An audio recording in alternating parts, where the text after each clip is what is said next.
हाय दोस्तों, welcome back to the channel. Sorry यार, मैं इस बार थोड़ा लेट हो गया वीडियो अपलोड करने में। तो आज का टॉपिक है डिप्रेशन। ये आप लोग में से ही एक सब्सक्राइबर की रिक्वेस्ट थी, तो मैंने सोचा कि एक वीडियो इस पे भी बनाते हैं। सो आज हम जानेंगे what is depression and how to come out of depression और what are different levels of depression. तो इससे पहले मैं स्टार्ट करूं, मैं आप लोग को एक छोटी सी कहानी सुनाना चाहूँगा जो मेरे लाइफ से रिलेटेड है। तो उसको सुनते हुए हम डिफरेंट पैरामीटर्स को डिस्कस करेंगे एंड आगे बढ़ेंगे। तो दोस्तों, कहानी स्टार्ट होती है 10th क्लास से। सो 10th के बोर्ड्स में तो मेरे 88% रहे, जो कि चलिए ठीक ठाक स्कोर था, क्योंकि अपना एवरेज रहता था 70%। तो 88 आया तो लगा यार देखो टैलेंट तो है अपने अंदर। तो अब हम पहुंच गए 11th क्लास में, साइंस स्ट्रीम ले ली। और देन फिर एग्ज़ाम्स जब हुए तो मेरे मैथ्स में 11th में सारे ही एग्ज़ाम्स में 33 मार्क्स थे, ना एक मार्क्स ज़्यादा और ना एक मार्क्स कम। तो देन फिर रियलाइज़ हुआ, लग रहा है कुछ गलती हो गई है। अब चलिए 12th में आ गए। 12th में बोर्ड्स थे तो प्रेशर नॉर्मल सी बात है, होना ही था। अब 11th थोड़ा अच्छा नहीं लगा था तो मुझे डर भी लगने लगा और एक प्रेशर सा लगने लगा बोर्ड्स के लिए। तो दोस्तों, जैसे जैसे टाइम निकलने लगा ये डर और प्रेशर और बढ़ने लगा, और कब मैं डिप्रेसिंग फेज में चला गया मुझे खुद रियलाइज़ नहीं हुआ। ये depressing phase near about 4-5 months तक चला और आई बिकेम साइलेंट। मैंने लोगों से बात करना भी बहुत कम कर दिया, और लोगों ने भी एक टाइम लिमिट के बाद समझना बंद कर दिया कि यार ये पता नहीं क्या ही बोलता है एंड करता है। यहाँ थोड़ा डिटेल में जाना चाहूँगा मैं। देखिए, एक बेसिक चीज़ मैं आप लोग को बताता हूँ। डिप्रेशन जो है ना, वो सबके लिए अलग अलग होता है, क्योंकि डिप्रेशन के रीज़न सबके लिए अलग अलग होते हैं। तो इससे ओवरकम होने के तरीके भी सबके अलग अलग होंगे। मैं यहाँ पे अपनी स्टोरी डिटेल में डिस्कस कर रहा हूँ just to give you an idea. Okay, so हर एक डिप्रेशन को मेरे डिप्रेशन से कोरिलेट मत करिएगा। अब मैं बताता हूँ कि क्या थॉट्स उस टाइम मेरे माइंड में आया करते थे। तो देखिए, जब मैं एग्ज़ाम्स एंड बोर्ड्स की प्रेशर फील करने लगा ना, तो दिमाग में कई सारे थॉट्स आया करते थे। ऐसा लगता था कि मैं कुछ कर नहीं पाऊँगा, जैसे कंसंट्रेट मैं कर नहीं पा रहा था, पढ़ाई भी नहीं हो पा रही थी। तो लग रहा था कि जैसे मैं फ़ेल हो जाऊँगा, और अगर फेल हो गया तो मम्मी पापा क्या सोचेंगे, बाकी लोग क्या कहेंगे, मैं किसी लायक नहीं हूँ, और फिर आगे क्या होगा कुछ भी पॉसिबल नहीं है। ऐसे थॉट्स की चेन बनती रहती थी एंड सोच सोच के आई यूज़ टू क्राई फ्रिक्वेंटली। एक टाइम ऐसा लगने लगा था कि मैं बच नहीं पाऊँगा। मतलब आप इमेजिन कर सकते हो कि थॉट से आपका माइंड भर गया हो, फिर भी आप इसे डिस्कस नहीं कर पा रहे हो। अंदर ही अंदर एक घबराहट सी होने लगी थी। एंड ट्रस्ट मी, एक टाइम ऐसा आ गया था कि मुझे लगता था कि मैं बस 1-2 स्टेप दूर हूँ, जो हम कहते हैं ना, heat of the moment and life ख़त्म। दोस्तों, जब मुझसे रहा नहीं गया ना, तो एक दिन मैं अपने फादर के पास गया, उनके पास बैठा, उन्हें देख के मैं रोने लगा। अब अचानक मुझे रोते हुए देख के वो भी घबरा से गए और उन्होंने पूछा कि क्या हो गया, रो क्यों रहे हो। तो दोस्तों, थोड़ी देर रोने के बाद मैं चुप हुआ और एक एक चीज़ मैंने उनसे अपनी डिस्कस की। जो भी मेरे माइंड में थॉट्स आ रहे थे, जो भी चीज़ें मेरे आसपास चल रही थी ना, वो सब चीज़ें मैंने उनसे बताई, और वो भी पेशेंटली हर एक चीज़ मेरी सुने। और जब उनको ये रियलाइज़ हुआ कि मेरी कंडीशन कितनी सीरियस है, तो उन्होंने भी अपने ऑफिस से कुछ दिन की छुट्टियाँ ले ली, और फिर वो मेरे से हर एक चीज़ पूछने लगे। जब उन्होंने मेरी कंडीशन को सही से समझ लिया, तो एक एक पैरामीटर्स पे मुझे एडवाइस देना स्टार्ट किया। मुझे अच्छे से याद है कि उन्होंने कुछ रिलीजियस बुक्स का एग्जाम्पल दिया, जिसमें भगवत गीता और रामायण थे। उन्होंने मुझसे कहा कि यार कृष्ण जी महज 10 साल की उम्र में मथुरा और वृंदावन छोड़ के द्वारिका जाके सेटल हो गए और वहाँ पे अपनी एक नई लाइफ स्टार्ट कर दी। वहीं दूसरी तरफ राम जी, जिन्होंने 14 साल का वनवास खुशी खुशी झेल लिया, वो लोग तो भगवान थे, फिर भी उन्होंने कठिनाइयों को देखा। हम लोग तो यार इंसान हैं, हमारी लाइफ में टफ सिचुएशंस नहीं आएंगी तो किसके लाइफ में आएंगी। अरे यार, नहीं कर पाओगे 12th, कोई बात नहीं। ये जो सचिन और धोनी को तुम देखा करते हो, ये लोग भी तो 12th पास ही है ना, और कुछ ने तो वो भी नहीं किया है। बिजनेस खुलवा देंगे, वो कर लेना, और कुछ भी नहीं कर पाओगे, गांव चले जाना, खेत खलिहानी देख लेना। ज़िंदगी तो ख़त्म नहीं हो जाएगी ना। ये दुख और सुख बेटा चलता रहता है, इसके रूप बस बदलते रहते हैं। ज़िंदगी जिंदा दिली का नाम है, तो कभी भी ज़िंदगी में डर के मत जियो। आपका जो भी मन करता है वो करो, हम हमेशा तुम्हारे साथ हैं। तो बाकी की चीज़ों को अपने दिमाग से निकालो, क्योंकि दुनिया कुछ ना कुछ तो सबको ही कहती है, कब तक उनकी सोचते रहोगे। ऐसी कई बातें उन्होंने मुझे 12-15 दिन समझाई होंगी, वो मम्मी और मेरी बहन मेरे आसपास ही रहा करते थे और मुझे हर एक बात के लिए मोटिवेट किया करते थे, या मैं पढ़ने जाऊँ या मैं कोई फिजिकल एक्टिविटी करने जाऊँ। हम लोग साथ में टीवी वगैरह भी देखा करते थे, कोई स्पोर्ट्स जैसे लूडो वगैरह भी खेला करते थे। तो इन सब बातों ने ना मेरे अंदर एक नई एनर्जी लाई और मेरा 12 भी 68% से निकल गया। फिर मैं बीटेक किया, लाइफ को थोड़ा बहुत इंजॉय भी किया और आज आप लोग के बीच में देखिए मोटिवेशनल चैनल खोल के बैठा हूँ। मतलब आप लोग क्रोनोलॉजी समझिए।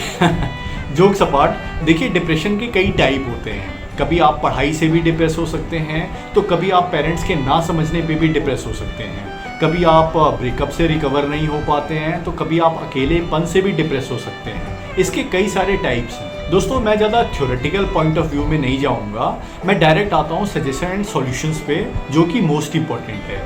तो देखिए मेरे एग्जांपल में मैंने शुरू में ही कुछ लोगों से शेयर करने की कोशिश की थी, बट शायद गलत लोगों से मैंने शेयर किया, जिसकी वजह से मैं और ज़्यादा डिप्रेस्ड हो गया। तो मेरी फर्स्ट एडवाइस यही है आप लोगों के लिए कि जब भी आप डिप्रेस्ड फील करते हो ना, तो उन लोगों से ज़रूर शेयर करो जो आपको समझ पाते हैं या जो जेन्युइनली आपकी केयर करते हैं। वो आपके पेरेंट्स हो सकते हैं, वो आपके बड़े भाई बहन हो सकते हैं, या वो कोई भी आपका क्लोज फ्रेंड या पार्टनर हो सकता है। लेकिन यहाँ पे एक चीज़ हमेशा ध्यान रखिए कि उन्हीं लोगों से शेयर करिए जिन पे आपका ट्रस्ट हो। ओके, एक चीज़ और आपको ध्यान रखनी है कि आपको कभी भी अकेले या चुप नहीं रहना है। ये अक्सर होता है कि जब हम डिप्रेस्ड होते हैं ना, तो ज़्यादा हमारा किसी से बात करने का या कुछ शेयर करने का मन नहीं होता, बट ये गलत है। यही पहला स्टेप होता है आपको और डीप डिप्रेशन में पुश करने का। तो ये कभी मत करिए। अपनी चीज़ों को, अपनी बातों को जितना जल्दी से जल्दी हो सके आसपास लोगों से शेयर करिए, क्योंकि यही सिर्फ करने से ना मोस्ट ऑफ द इशू से बच जाएंगे।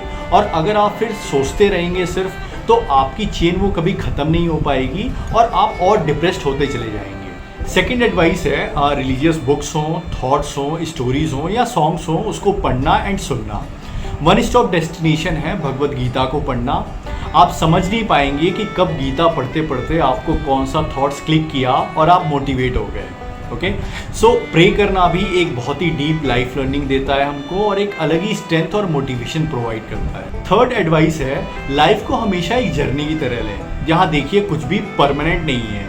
आज आप दुखी हो, कुछ समझ नहीं आ रहा, आगे का रास्ता नहीं दिख रहा, डर भी लग रहा है, तो ये देखिए हर स्टेज ऑफ लाइफ में होगा। जब आप स्कूल में होंगे तब भी आपको डर लगेगा, जब आप ग्रेजुएशन करके निकल रहे होंगे तब भी लगेगा, जब आप गवर्नमेंट जॉब की प्रिपरेशन कर रहे होंगे या जॉब ढूंढ रहे होंगे तब भी लगेगा, और जब आप फैमिली लाइफ में चले जाएंगे ना तब भी लगेगा। लेकिन हमेशा अपने विल पावर को स्ट्रॉन्ग रखिए, हमेशा कुछ ना कुछ ऑल्टरनेटिव ढूंढते रहिए।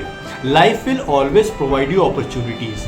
आपकी कितनी मेहनत है और चाहत है, ये डिटरमिन करेगी कि आप किस रास्ते निकल जाते हो। सूरज देखिए हर सुबह निकलता है, रात कितनी भी अंधेरी हो। कोई कुछ भी कहे, कुछ भी करे, दुनिया इधर की उधर हो जाए, सूरज का काम है रोशनी देना, तो वो देता है, उसको फर्क नहीं पड़ता किसी चीज़ से। आपको भी कुछ ऐसा ही बनना पड़ेगा। कभी फैमिली मेंबर्स आपको समझने में गलती करेंगे, तो कभी सब दोस्त आपको मतलबी लगेंगे, कभी प्यार में ट्रस्ट टूटेगा आपका, तो कभी खुद के रीज़न से भी आप फेल्योर देखेंगे। बट अपना काम है लर्निंग्स लेना और आगे बढ़ना।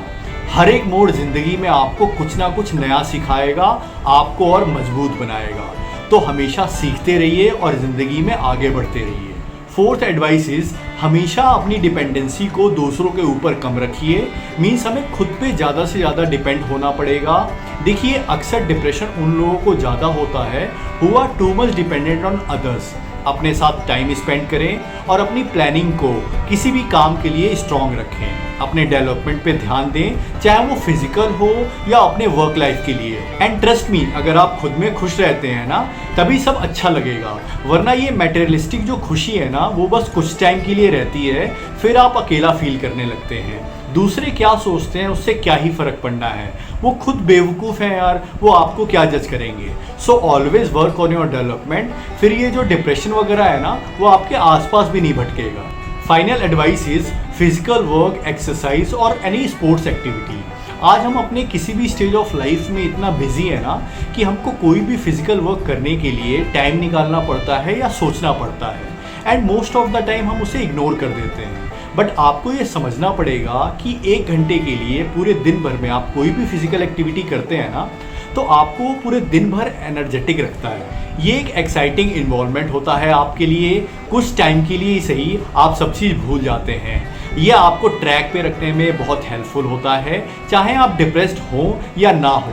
डेली बेसिस पे कुछ ना कुछ फिजिकल एक्टिविटी जरूर करें। यह आपके बॉडी को, माइंड को एंड आपके फूड हैबिट्स को कंट्रोल रखता है और आपको ओवरऑल हेल्दी रखने में मदद करता है। तो दोस्तों, ये कुछ सजेशंस थे मेरी तरफ से कि आप कैसे डिप्रेशन से बच सकते हो या ओवरकम हो सकते हो। देखिए, ये एक स्टेट ऑफ माइंड होता है जो कभी ना कभी आपके लाइफ में भी आया होगा या आगे आएगा, बट मैटर ये करता है कि आप कितनी जल्दी इससे बाहर निकल पाते हो। हमेशा खुश रहें, जो अच्छा लगता है उसे करने की कोशिश करें और कुछ भी बात अगर आपके साथ होती है तो उसे अपने घर पे क्लियरली डिस्कस करें। अपने डेवलपमेंट पे काम करिए। और ये मैं हमेशा बोलता हूँ कि लाइफ एक है और आप भी, तो इसको ऐसा जियो कि जब भी आप लाइफ में पीछे मुड़ के देखो ना, तो आपके चेहरे पे एक ताजगी और स्माइल हो। एंटरटेनमेंट बहुत ज़रूरी है अपने लाइफ में, यह आपको न्यू एनर्जी प्रोवाइड करने में मदद करता है। सो एन्जॉय एंड से जी लेंगे यार। और कुछ भी हेल्प आपको रिक्वायर्ड हो तो आप डायरेक्टली मेरे को मेल कर सकते हैं। मैंने अपनी मेल आईडी अपने चैनल पे लिंक कर रखी है, आप डायरेक्टली वहाँ पे लिखिए। मैं ओपनली आपसे वो सारी चीज़ें डिस्कस करूँगा और मेरे लेवल पे जो भी हेल्प हो सकती है मैं वो प्रोवाइड करने की कोशिश करूँगा। आपको वीडियो अच्छा लगा हो तो लाइक और शेयर ज़रूर करें और हमारे चैनल से जुड़े रहें ताकि और मोटिवेशनल कंटेंट मैं आप तक पहुँचा पाऊँ। तब तक के लिए धन्यवाद।